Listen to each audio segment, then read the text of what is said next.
conozco algo de información sobre Morgan.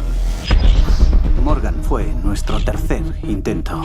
Un avance crucial. Es el siguiente paso de la evolución. Está creada por bioingeniería con ADN sintético. En un mes ya caminaba y hablaba. A los 6 meses, superó nuestras expectativas más ambiciosas. Me gustaría... Well, Morgan's not a robot. She is a synthetic being. So she's sort of created in a lab from the same chemistry that you and I and everyone else are made from. So not a robot, not artificial intelligence. She's a synthetic human being.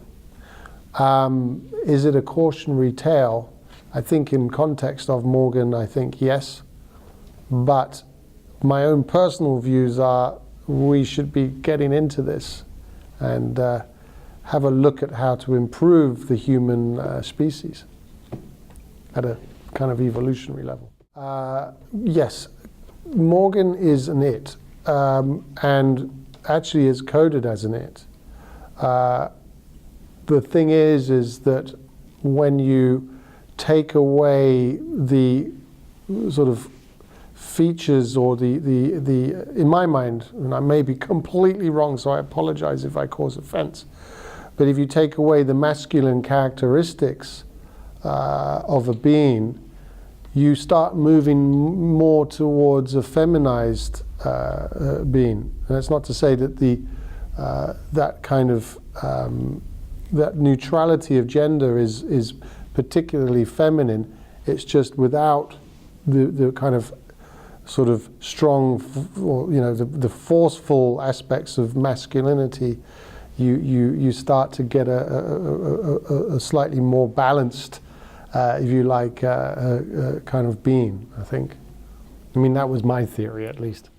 Yes, it's unfortunate because the Ex Machina, which is a very good film, albeit it's about a robot, but the movie Ex Machina came out as I was kind of beginning my production of Morgan, and I tried not to go and see it, but I couldn't help it. There was a curiosity, but we had already established much of the kind of details of Morgan already, and so I went to go and see it, and I was like, oh my God, what am I going to do? Because as Morgan was then, you know, there was some closer similarities to Ex Machina, and I thought it was probably a good idea to start moving away from that, to avoid any comparison.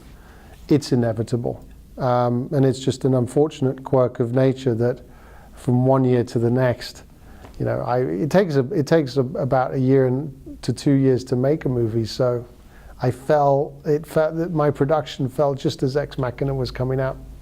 What can I do? Gosh, that's a very difficult question to answer. I mean, Hollywood or the movie business is that. It's a business. There is a desire from the audiences to consume a certain product.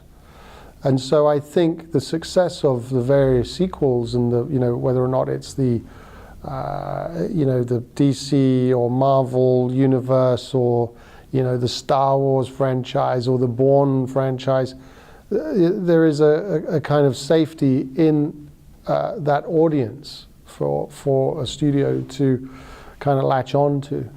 I think what's interesting is that what has happened over the years, and most recently, say, with Star Trek or with the Superman or the Batman franchises, is this idea of updating and reinvention to include more relevant ideas.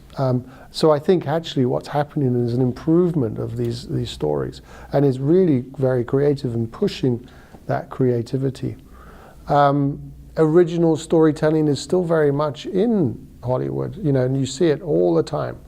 I mean, you know, there's numerous movies. In fact, well, the best movie I've seen actually really probably isn't a Hollywood movie of late, but it was a Colombian film called The Embrace of the Serpent, which is a terrific movie. Wow.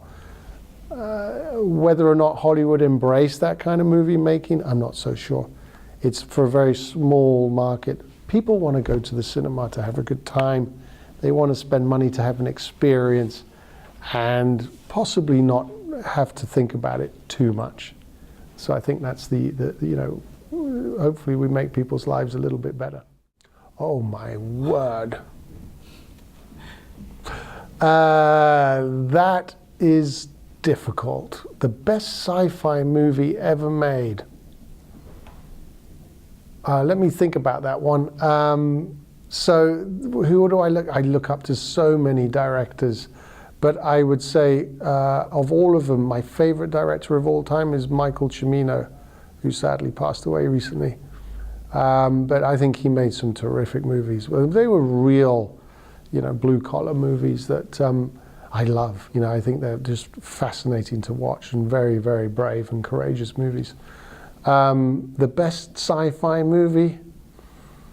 There was a movie years ago called Dark Star, Dan O'Bannon. I thought that was hysterically funny. And I love that film, yeah. It was very original. ¿Crees que es normal que un amigo te encierre en una jaula?